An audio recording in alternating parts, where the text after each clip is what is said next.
Prends ta plume en or, écris mon nom dans les cieux. Prends ta plume en or, écris mon nom dans les cieux. Shalom, shalom, je vous salue au nom de notre Seigneur Jésus-Christ de Nazareth. Que son nom soit glorifié, que son nom soit magnifié. Bien-aimé, ce matin, je voudrais partager un passage avec toi dans le livre des évangiles, précisément dans le livre de Matthieu. Matthieu chapitre 11, à partir du verset 25 jusqu'au verset 30. Alors, j'ai lu le texte. Matthieu chapitre 11 à partir du verset 25 jusqu'au verset 30. En ce temps-là, Jésus prit la parole et dit, « Je te loue, Père, Seigneur du ciel et de la terre, de ce que tu as caché ces choses aux sages et aux intelligents, et de ce que tu les as révélées aux enfants. Oui, Père, je te loue de ce que tu as voulu ainsi. Toutes choses m'ont été données par mon Père, et personne ne connaît le Fils, si ce n'est le Père. Personne non plus ne connaît le Père, si ce n'est le Fils, et celui à qui le Fils veut le révéler. Venez à moi, vous tous qui êtes fatigués et chargés, et je vous donnerai du repos. Prenez mon joug sur vous et recevez mes instructions, car je suis doux et humble de cœur, et vous trouverez du repos pour vos âmes, car mon joug est doux et mon fardeau léger. Alors, bien-aimés, ce matin, le passage de Matthieu, chapitre 11, verset 25 au verset 30. J'ai lu le verset 25 jusqu'au verset 30, mais ce que je voudrais te faire comprendre, te faire savoir, commence dans le verset 28 au verset 30. Et dans ce péricope, il y a quelque chose que je voudrais partager avec toi. Mais j'ai commencé à partir du verset 25 pour que tu puisses comprendre quelque chose. Alors la Bible nous révèle ici, dans le verset 28 au verset 30, Jésus dit, « Venez à moi, vous tous qui êtes fatigués et chargés, et je vous donnerai du repos. » Mais dans le verset 25, il dit quoi? Il dit, en ce temps-là, Jésus prit la parole et dit, « Je te loue, Père, Seigneur du ciel et de la terre, de ce que tu as caché ces choses aux sages et aux intelligents, et de ce que tu as révélé aux enfants. » De ce que tu as révélé aux enfants. Mais dans le verset 28, il dit, « Venez à moi, vous tous qui êtes fatigués et chargés, et je vous donnerai du repos. » Alors ce matin, si j'ai un thème à donner, Jésus t'interpelle, toi qui m'écoutes, toi qui me suis. Il t'interpelle pourquoi? Parce qu'il y a des choses qui sont cachées en lui.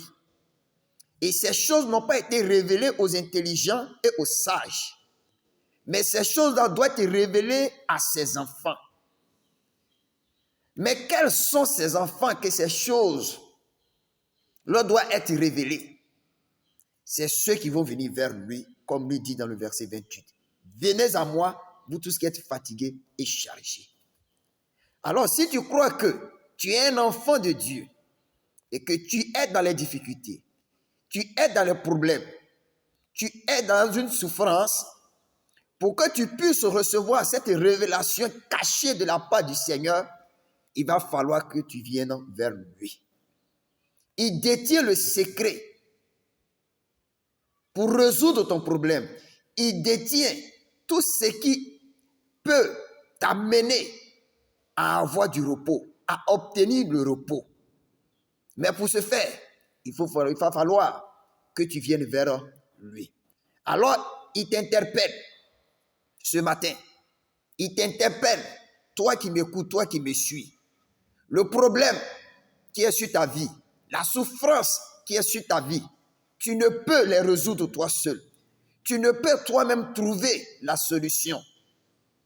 Ici, si tu crois être sage et intelligent, laisse-moi te dire que le Seigneur va te cacher cela. Mais si tu te comportes comme un enfant, si tu te rabaisses et que tu te dis à l'intérieur de toi que je ne suis pas capable de résoudre ce problème, capable d'arriver au bout, et que la seule personne qui peut m'aider, c'est le Seigneur Jésus qui est Nazareth. Alors laisse-moi te dire ce matin, qu'il t'interpelle, il ouvre la porte afin que tu viennes recevoir ce repos.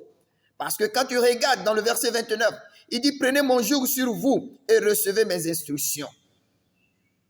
Car je suis doux et humble de cœur. Il est doux et humble de cœur. Il partage son amour parce qu'il veut te guérir, parce qu'il est Dieu. Il sait que tu n'es pas capable de résoudre ton problème. Il sait que tu n'as pas les moyens pour résoudre ton problème. Il est le seul qui peut résoudre ton problème.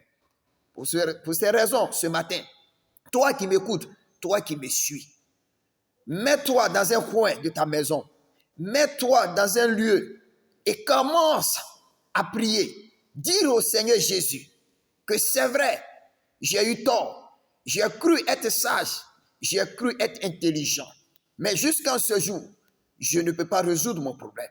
Seul toi qui peux résoudre mon problème.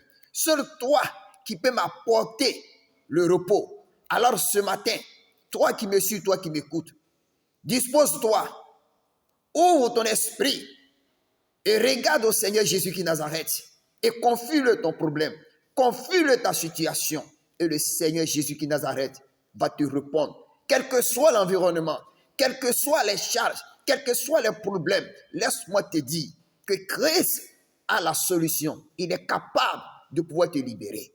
Seulement, si tu ouvres ta porte, comme nous dit dans le livre de Apocalypse chapitre 3, le verset 20, il dit, voici, je me tiens à la porte et je frappe. Si quelqu'un m'entend et qu'il m'ouvre la porte, je rentrerai chez lui. Je souperai avec lui et lui aussi avec moi. Jésus est à ta porte, à la porte de ton cœur. Il frappe. Ouvre-le et Jésus va résoudre ton problème. Il a la solution, il est capable. Sois béni, sois élevé et rentre dans la gloire de ton Seigneur. Que Dieu vous bénisse. C'est votre serviteur, l'apôtre Adiaké de la Côte d'Ivoire. Merci et à la semaine prochaine.